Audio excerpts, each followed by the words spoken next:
Salut à tous, bienvenue dans votre journal du mardi 20 janvier et voici les titres qui seront développés dans cette édition. La SPA de Saint-Georges ne fermera pas ses portes. Ce lundi, le CIVOM, la SPA et la CUD se réunissaient pour aborder le sujet et de bonnes nouvelles et de belles perspectives d'avenir en sont sorties. On parlera aussi de l'avenir de l'On-Plage dans ce journal. Après les vœux présentés à la population par son maire Éric Romel, on fait le point avec lui sur l'année à venir dans sa ville. Et on terminera ce journal avec du sport et deux défaites, celle du BCM hier face à Strasbourg et celle de Lucas Pouille à l'Open d'Australie. La SPA de Saint-Georges va-t-elle fermer ses portes suite à une rumeur sur Facebook fin décembre? Certains la voyaient déjà fermée. Depuis, son président Roland Dubar avait démenti cette information sur notre antenne. Et ce lundi, c'est Jean-Claude Bouchery et Bertrand Ringot qui avaient rendez-vous à la CUD pour aborder le sujet. Patrice Bernard a rencontré le conseiller municipal à l'environnement. Les membres du CIVOM totalement opposés à la fermeture du refuge animalier de Saint-Georges ont convoqué la CUD et la SPA face à l'annonce de fermeture fin décembre de ce refuge animalier pour clarifier la situation. Jusqu'à présent, jusque l'année 2014, c'est une convention qui régissait les relations entre la communauté urbaine et la SPA, qui régissait également le montant de la subvention.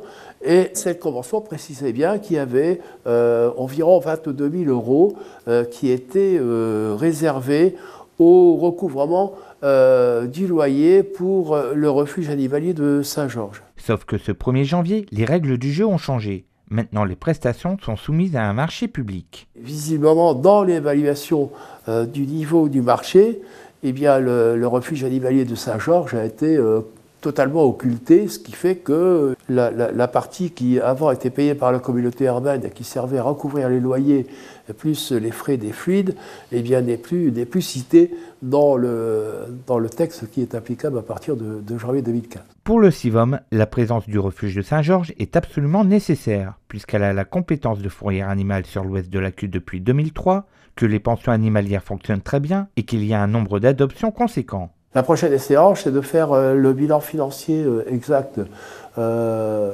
la société de la SPA. Donc c'est ce qui a été demandé hier après-midi.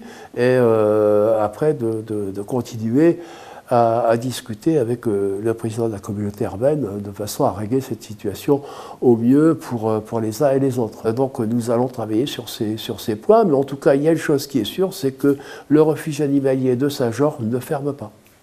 Récemment, Éric Romel, le maire de l'On-Plage, a présenté ses vœux à la population pour 2015. L'occasion de revenir donc sur l'année qui s'est passée et celle à venir avec Emmanuel de Pecker.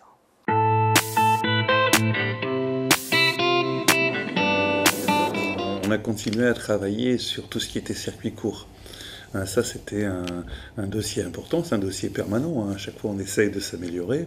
En 2014, en plus de la viande, on est arrivé à la pomme de terre, on est arrivé à quelques légumes très locaux pour essayer de tendre vers ce que je dis toujours, l'autosuffisance alimentaire. Même si je sais que c'est un peu compliqué, mais vers l'autosuffisance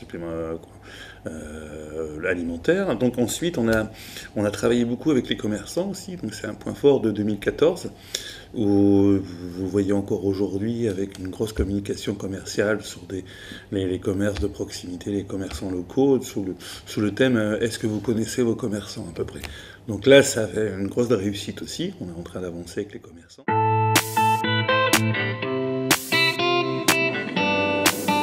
Félicite un tout petit peu, donc le résultat de 2014 a aussi confirmé le travail que nous faisions depuis 13 ans. Le résultat a vraiment validé une politique, une façon de faire, une façon d'être. Et puis, on s'est aperçu que les Launois appréciaient quand même notre travail de terrain, notre travail pour eux. Donc c'est vrai que 2014 était une année plutôt sympathique.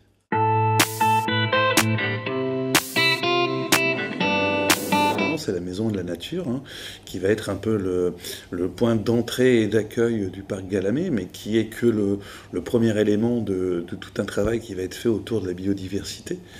Donc maison de la nature, des 2 salles d'exposition, une permanente et une un peu plus temporaire, des ateliers pédagogiques pour quand les enfants viennent, une ruche transparence, parce qu'on veut travailler autour de de l'abeille, donc une ruche transparente pour que les gamins voient ce que fait l'abeille dans la ruche, surtout avec la partie entrée et sortie, des ruches pédagogiques pour quand ils vont travailler autour du miel ou ces choses-là. Et on termine donc ce journal avec du sport, pas de Leaders Cup pour le BCM qui a été défait hier soir par Strasbourg. Le résumé de la rencontre, il est signé Michel Vière, Cédric Alloy sur des images de nos confrères de Sport Plus. Le BCM devait impérativement gagner pour jouer la Leaders Cup. Et bien pour la deuxième fois de suite, c'est raté. Strasbourg était beaucoup trop fort pour le BCM. Et on s'en est rapidement rendu compte. Après 3 minutes de jeu, le 8-0 des Alsaciens laissait entrevoir une soirée difficile. Et encore, on n'avait pas tout vu. La note devenait salée au terme du premier quart, 9-21. La SIG déroulée. Le BCM, lui, s'enfonçait, rien de construit, passif défensivement et muet offensivement. Le Sportica grondait et buvait le calice jusqu'à la lie quand le passif atteignait les moins 28. On oubliera le score à la pause, 19-43. La reprise est un peu mieux. Paul Harris trouve enfin la mire, Solo Diabaté prend le relais et le BCM revient dans le match, mais tout cela grâce à l'adresse en première intention. Parce que pour la construction du jeu, eh bien pas grand chose à se mettre sous la dent. Vincent Collet demande un temps mort. Le BCM est revenu à quelques encablures, 51-59. Mais Strasbourg n'est pas Pau Orthez. L'Alsacien, lui, plie, mais ne rompt pas. La SIG s'appuie sur son collectif et trouve toujours le partenaire démarqué. Anthony Dobbins part 2 fois à 3 points, calme les esprits gravelinois. Score final 62-76. Dommage, le BCM a été qualifié pour la Leaders Cup pendant 16 journées.